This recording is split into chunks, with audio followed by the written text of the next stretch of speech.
বিশ্বভারতীর রতনপল্লী ফল মার্কেট ও কবিতীর্থ মার্কেট এলাকায় দুই ছাত্র গোষ্ঠীর সংঘর্ষকে ঘিরে উত্তপ্ত পরিস্থিতির সৃষ্টি। সোমবার সন্ধ্যায় একটি চায়ের দোকানের সামনে হঠাৎ বচসা থেকে শুরু হয় হাতাহাতি। অভিযোগ, মুহূর্তের মধ্যে বাঁশ ও চেয়ার তুলে একে অপরের ওপর চড়াও হয় দুপক্ষের যুবকরা। স্থানীয় ব্যবসায়ী এবং প্রত্যক্ষদর্শীদের দাবি, ঘটনাস্থলে বেশ কিছুক্ষণ চরম বিশৃঙ্খলা চলে। আতঙ্কে দোকানপাট আংশিক বন্ধ হয়ে যায় এবং এই মার্কেট চত্বরে প্রত্যেক দিনই বিশ্বভারতীর বহু ছাত্রছাত্রী আড্ডা দিতেও কেনাকাটা করতে আসেন। ফলে এমন ঘটনায় স্বাভাবিকভাবেই নিরাপত্তা নিয়ে প্রশ্ন উঠতে শুরু করেছে।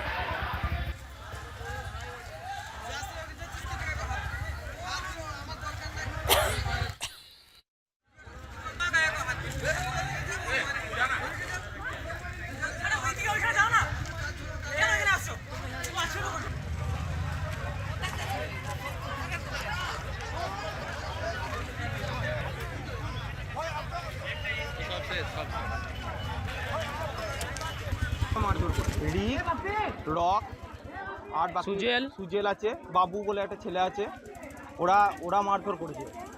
আমরা প্রথমে ওদের ছোটদের মধ্যে ঝামেলা হয়। ওই ঝামেলাটা ওরা বারবার ফোন করে রতনপল্লীতে ডাকে, রতনপল্লীতে মিউচুয়াল করতে যায়।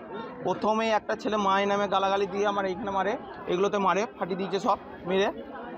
ওইখানে মিউচুয়াল হয়েছে, ওইখানে একটু ঝামেলা হয়েছে। তারপরে গোটা 50টা ছেলে মিলে ওরা নিয়ে এসে আবার করলে এখানে ঝামেলা করেছে। এখানে ঝামেলা করে মহিলাদের গায়ে হাত দিয়েছে, আরও বাকি ছেলেদের গায়ে হাত দিচ্ছে। একটা ছেলের মাথায় মেরে, আমাদের একটা দাদা মাথায় মেরে মাথাটা ফাটিয়ে দিচ্ছে। ও কাউন্সিলরের গায়ে হাত দিচ্ছে, আমাদের ওয়ার্ডের কাউন্সিলর চন্দন মণ্ডল, ওর গায়ে হাত দিয়েছে। তারপরে ও মাথা ফাটিয়ে দিয়েছে, ওকে হসপিটাল নিয়ে গিয়েছে। খুব অবস্থা। এইরকম করে যদি পাড়ায় এসে এরকম যদি করে, তাহলে ওদের মেন্টালিটি কীরকম হলো? মারধর করেছে। হ্যাঁ, ভবনডাঙ্গার ছেলেরা কেন মারধর করেছে? বাচ্চারা খেলা করেছে, খেলা করে দুজনাতে রিসারিজি করে এই নিয়ে বড়দের সঙ্গে আমরা বড়রা দেখেছি যে মিটমাট হবে বলে ওরা দুনিয়ার ছেলে নিয়েছে, মারামারি, কাটারি, কামি, লাঠি, পাইপ এসব নিয়ে এসেছে। এখানে আমার ছেলের শালাকে মেরেছে, আমার ছেলেদেরকে মেরেছে, এই যে ছেলে ভাগ্নেকে মেরেছে, আমার ভাইকে মেরেছে, হ্যাঁ আমার ছেলেকে মেরেছে। অনেকজন এসছে, 50 জন। কতজনের নাম বলবো? নামটা কতজনের বলবো বলো? আবার একটা ছেলে এসেছে, আমরা কি করব? হয়ে যাওয়ার পরে সব পালিয়ে গিয়ে আবার 4টে গাড়ি নিয়ে মেয়েগুলোকে মারতে এসেছে। মেয়েগুলোকে এইখানে আমরা পেরেছি, দৌড়ে গেছি, ওরা গাড়ি হাঁকিয়ে আবার চলে গেছে, গাড়ি ফেলেও গেছে, গাড়ি ফেলে এখানে গাড়ি পড়ে আছে। এ নিয়ে বিস্তারিত জানবো, সরাসরি রয়েছেন আমাদের প্রতিনিধি শুভদীপ। দুই ছাত্র গোষ্ঠীর মধ্যে কেন এই সংঘর্ষ? বর্তমান সেখানে পরিস্থিতি কেমন? পুলিশের তদন্ত কতদূর? পুলিশ কি জানাচ্ছে? শান্তিনিকেতনের এই রতনপল্লী ফল মার্কেট, কবিতীর্থ মার্কেট, এই এলাকাগুলি কিন্তু প্রত্যেক দিনই সকালে সন্ধ্যায় প্রত্যেক দিনই কিন্তু বহিরাগত এবং তার সঙ্গে সঙ্গে বিশ্বভারতীর যে সমস্ত পড়ুয়ারা রয়েছে তাদের ভিড়ে কিন্তু একদম পরিপূর্ণ হয়ে থাকে। এবং প্রায় দিনই যেটা দেখা যায় যে বহিরাগত ছেলে মেয়েরা যেখানে আসছে সেখানে কিন্তু বিভিন্ন ধরনের পাল্টা মন্তব্য এবং কটূক্তি, এই ধরনের ঘটনা ঘটে।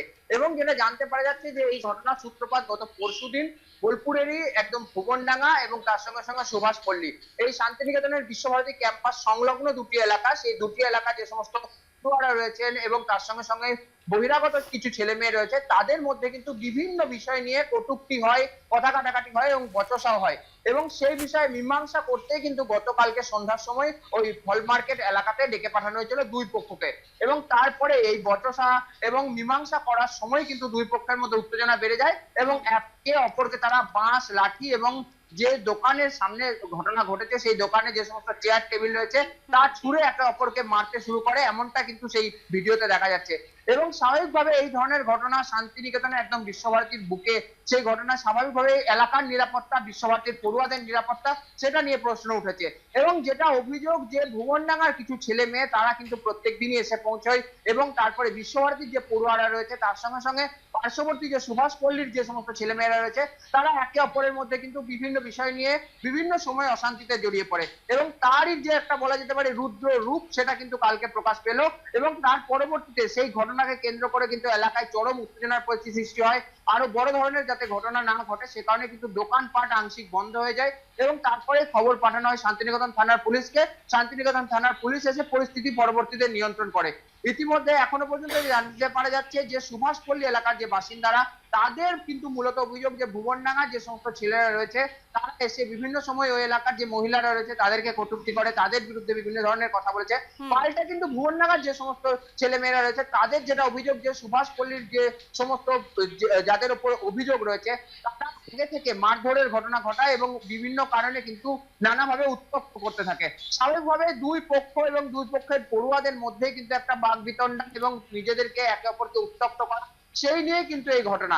এবং ইতিমধ্যে যেটা জানতে পারা যাচ্ছে এখনো পর্যন্ত দুই পক্ষের তরফে থানায় কোনো লিখিত অভিযোগ না হলেও পুলিশ কিন্তু বিষয়টি একদম তদন্ত করে দেখছে, কারণ শান্তিনিকেতনের মতন একদমই সংবেদনশীল এলাকা, সেই ক্যাম্পাসের মধ্যে এই ধরনের ঘটনা অর্থাৎ ভিডিওতে যেভাবে দেখা যাচ্ছে একে অপরকে বাঁশ নিয়ে মারামারি করতে উদ্যত হচ্ছে, মারধর করা হচ্ছে, স্বাভাবিকভাবে এটা কিন্তু জনমানুষের একটা বিরূপ প্রতিক্রিয়া দেখা দিচ্ছে। যেখানে আশ্রমিকরা রয়েছেন, প্রবীণ মানুষরা রয়েছেন, সেই জায়গায় দাঁড়িয়ে এই ধরনের ঘটনা একদমই অনভিপ্রেত। সেই কারণে কিন্তু পুলিশ ইতিমধ্যেই ঘটনা তুমি যেমনটা বলে সে এলাকায় প্রায় এই ধরনের ঘটনা ঘটে থাকে, সে জায়গায় দাঁড়িয়ে সেখানকার মানুষের নিরাপত্তার ক্ষেত্রে বিশেষ করে মহিলাদের নিরাপত্তার ক্ষেত্রে পুলিশ প্রশাসন কি পদক্ষেপ নিচ্ছে বা এর আগেও যদি এই ঘটনাগুলো ঘটছে তারই পুনরাবৃত্তি আবারও ঘটেছে সে জায়গায় দাঁড়িয়ে?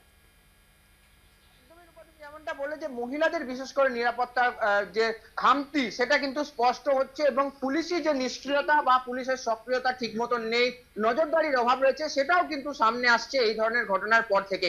শান্তিনিকেতন এলাকা যেগুলি অত্যন্ত একদম নিরিবিলি বলা যেতে পারে, সেই সমস্ত এলাকা দিয়ে বিভিন্ন সময় বিশ্বভারতীর পড়ুয়ারা যায় বা বোলপুরের যে সমস্ত অন্যান্য পড়ুয়ারা যায় করে, বিশেষ করে মহিলাদেরকে বয়স্কদেরকে টার্গেট করা হয়, তাদের হার ছিনতাই থেকে শুরু করে তাদের সঙ্গে বিভিন্ন ধরনের অসামাজিক কাজকর্মের ঘটনাও ঘটেছে বিভিন্ন সময়ে। তার জন্য পুলিশের তরফে আরো সক্রিয় থাকা উচিত এমনটাই মনে করছে সাধারণ মানুষজন। এবং যেটা সেই এলাকায় কোনো ধরনের সিসিটিভির ব্যবস্থা রয়েছে কি বা নিরাপত্তার জন্য পুলিশ প্রশাসন তেমন ধরনের কোনো ব্যবস্থা সেখানে গ্রহণ করেছে কি, নেওয়া হয়েছে কি? যেমনটা বললে যে ওই এলাকা অর্থাৎ যে সময় যে ঘটনা ঘটেছে তখনকার যে সিসিটিভি ফুটেজ, ওই বেশ কিছু দোকানের মধ্যে সিসিটিভি ক্যামেরা রয়েছে, সেই সিসিটিভি ফুটেজ দেখে কারা এই ঘটনার সঙ্গে প্রত্যক্ষভাবে জড়িত সেগুলি জানার চেষ্টা করছে এবং তাদের বিরুদ্ধে পরবর্তীতে পদক্ষেপ নেওয়া হতে পারে পুলিশের তরফে, এমনটা জানতে পারা যাচ্ছে। অন্যদিকে যে সমস্ত ভিডিও পাওয়া গিয়েছে সেগুলি থেকেও খতিয়ে দেখা হচ্ছে এবং পার্শ্ববর্তী এলাকায় পুলিশের তরফে প্রশাসনের তরফে নিরাপত্তার জন্য যে সমস্ত ক্যামেরাগুলি লাগানো আছে সেগুলিকেও খতিয়ে দেখা হচ্ছে। এবং অন্যদিকে যে প্রশ্নটা তুমি করলে যে মহিলাদের নিরাপত্তা, তার জন্য কিন্তু ইতিমধ্যে উইনার্স টিম থেকে শুরু করে পুলিশের মহিলা পুলিশ যে কর্মীরা তারা কিন্তু টহলদারি চালান, কিন্তু তারপরেও যে এই ধরনের ঘটনা কমছে না বা পুলিশের প্রতি মানুষের কোনো আস্থা নেই, সেই বিষয়টা কিন্তু স্বাভাবিকভাবে এই ঘটনাতে প্রকাশ পাচ্ছে। প্রকাশ্য একদম বলা যেতে পারে একটা জনবহুল এলাকা, তার মধ্যে দুই পক্ষের মধ্যে এই ধরনের মারামারি সংঘর্ষের ঘটনা এবং তার পরবর্তীতে পুলিশ এসে পরিস্থিতি স্বাভাবিক করতে বেগ পেতে হয়, স্বাভাবিকভাবে পুলিশের সক্রিয়তা এবং নিষ্ক্রিয়তার সেই ছবিটা প্রকাশ পাচ্ছে।